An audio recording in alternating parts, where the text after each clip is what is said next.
Hello friend, नमस्कार। मैं घूंघट वाली आप सभी से प्यार भरा नमस्कार करती हूँ और मेरे न्यू चैनल में आप सभी का स्वागत है।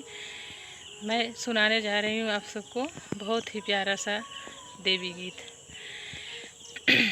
अंगना बटोरी मैया फेंकाए घूरे कतवरवा हो कि जामी गईले ना एक चंदन रूख पेड़वा मैया जामी गईले ना।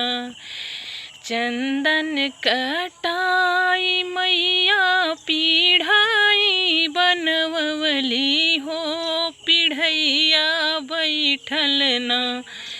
दुर्गा माई करैया सननवा मैया पीढ़ैया बैठल ना। अंगना बटोरी मैया फेंकाए घूरे कतवरवा हो कि जामी गईले ना। एक चंदन रूख पेड़वा मैया जामी गईले ना।